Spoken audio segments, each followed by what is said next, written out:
Ano ba sa dyan? Child star. Naalala ko yung breast mo sa 9501, ganun kaliit. Ngayon, grabe na. How was it? Kumbaga, paano yung naging process ng pagtanggap mo ng medyo mature role sa season mo?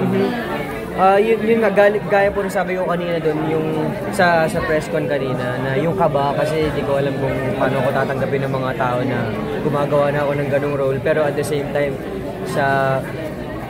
parang masasarili ko na, okay, ang dami nung mas maganda na challenge ako. So, mas maganda rin yung naibibigay ko. Dahil yun naman yung gusto ko pag nag-challenge ako, mas napupush ako na gawin ng mas maganda yung ginagawa ko. At yun, siguro sa mga nagsasabi na baka mukha daw akong bata na biglan eh. Kasi yun naman ba ngayon? Hindi naman nalala yun. Kasi yun naman talaga yung istorya po eh. Kasi coming of age talaga siya na papakita yung complexity ng paano na in love ang isang 23-year-old sa isang 30-year-old. Paano rin mababalik nung 30-year-old yung sa 24, parang gano'n. Yeah. Si Jane, how do you support si Jan? First time niya yung gano'n, ikaw naman, may mga previous na gano'n ka na, di ba? Yung Jane, ano naman nag-adjust, ikaw ba o siya? Hindi, syempre teamwork yun. It takes two to tango. So, kailangan sa eksena. Syempre, kahit naman may nagawa akong gano'n before, first time din namin yung gagawin na kami yung nasa eksena. So, it's always, syempre, something new. You have to get to know, syempre, your co-actor, di ba? And what helps them. So, yun lang naman din. And, na-enjoy namin yung buong series kasi. So, hindi naman siya, of course, andun yung alalay kasi syempre, first time ni si Jan. And nandun naman kami ni Direk Dolly as professionals. So, nabantayan naman yung eksena, tsaka yun nga, everything was very professional. Marunong siyang humalik sabi, pero mahusay ba? Nako, panoorin niyo sa episode. Episode Secret. How do you prepare for that? Nag-usap ba kayo itong gagawin? Nag-toothbrush ba? Nag-mouthwash? So, alam ko rin idagdag. Gusto kong i-commend si Ate Jane dahil dun sa ginawa niya na pagsuporta sa akin dun sa mga eksenang ganun. Dahil alam niya rin na hindi madali yun na gawin. Kaya yung pag-uusap, importante yung pag-uusap na yung limitations dun sa bagay na yun. Kasi masyadong sensitibo yung gagawin namin. Hindi siya nagkulang doon. Tapos pag nagtatanong ko na, okay lang ba to, ganyan. Sobrang lang po.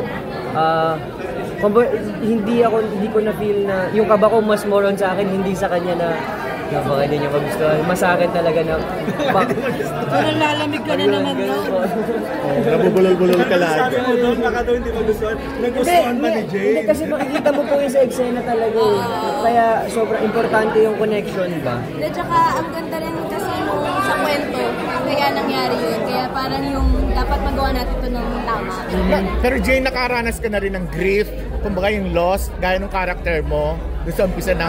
Hindi kasing bigat siguro nung pinagdadaanan ni Luna kasi syempre she lost the love of her life. Fiancé niya na yun eh. So, hindi pa naman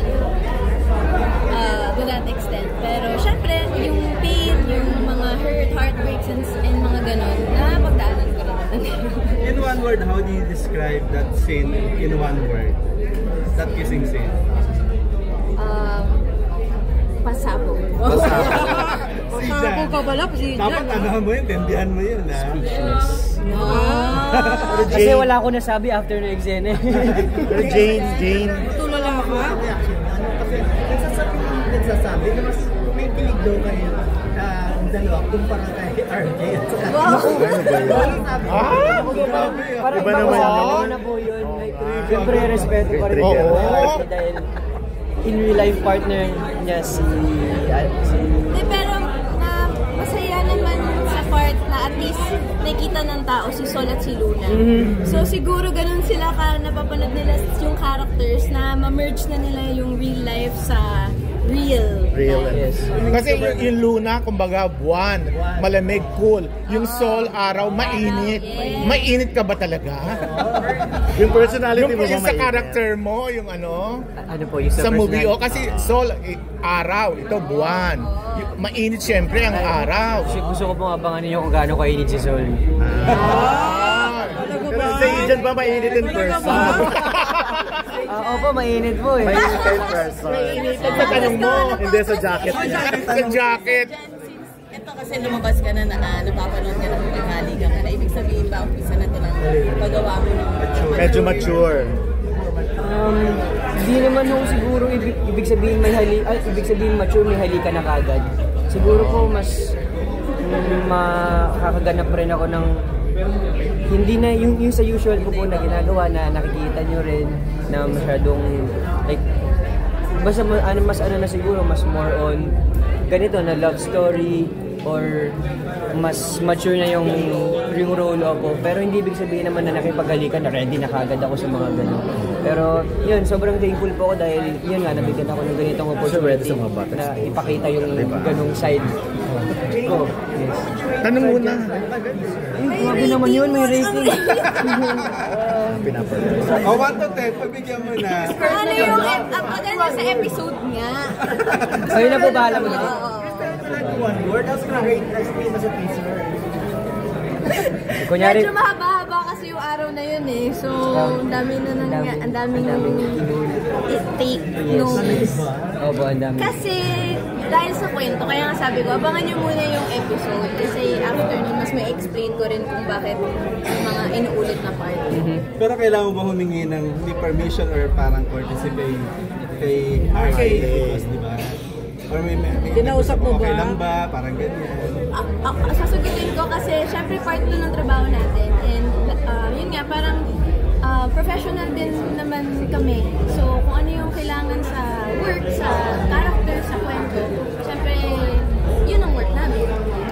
So kayong dalawa pinag-usapan niyo kung paano niyo gagawin yun. Opo. Sobrang important. Katulad po sabi ko kanya, sobrang importante po nung komunikasyon kasi sobrang sensitive po nung gagawin namin. And ando rin naman po si Direk Dali dahil tinulungan niya kami na anong limitations nyo, ganyan, pusa-pusa. Ilang episode? 13. 13 episodes po.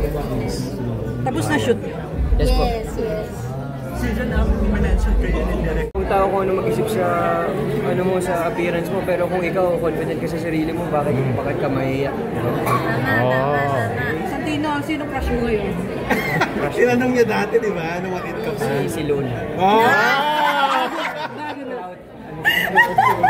Si Luna o si Jay? Cloud? Si Luna. Si Luna. Bukod kay Luna, sino pa? Parang mayroong gusto po kayo sabihin eh. Wala ako. Please invite them na lang to watch itong tropa natin na nandyan at gusto ko lang malaman kung nawarningan po ba ninyo yung mga bata nyo kasama para panoorin yung trailer. Yun, sobrang halo yung emosyon na naramdaman ko, sobrang proud at masaya na may kaba. Masaya kasi parang first time ko nga siya ipapakita rin sa mga tao na kaya ko rin gumawa ng ganon. And sobrang malaking step yun para sa akin. And hindi ko rin siya ginawa dahil may ganun lang. Nakita rin naman natin na sobrang ganda ng material, ng storya. Kaya feeling ko worth it siyang gawin doon. At yung kaba naman parang sa akin, hindi ko alam kung anong reception ng tao sa akin pag napanood nila yun. Pero mas nanaig pa rin yung pagka-proud dahil parang alam ko pinigay ko rin yung best ko sa pelikula na yun at nakagawa kami ng sobrang isang magandang pelikula. Kasama namin yung... series! Sorry. It's a series. Sorry po. Yun. Na proud ako na nakagawa kami ng isang ganang pelikula kasama itong mga castmates. Maraming salamat. Narinig yun guys, ang nalilito na si Zay kung pelikula ba o series because this is a very wonderful cinematic masterpiece. Ayun talaga yun, di ba? Ayan. Series po to. Hello, good afternoon muna sa inyong lahat nandito today. At hindi ko alam kung nagulat kayo, pero gusto ko lang magpasalamat sa lahat ng mga nakanood at sana mapanood mo siya pag nagsimula na siya sa Pure Gold Channel. Ano bang reaction? Halo-halo kasi sobrang isa to sa mga minamanifest ko ng mga project and feeling ko nag-align ang timing ng universe at ng araw at buwan at nagawa itong project na to. Kaya masaya ako na naging parte ako noon at excited ako dahil mapapanood nyo na rin at mapapanood ko na rin dahil hindi ko pa rin napapanood. So excited ako mag-start siya.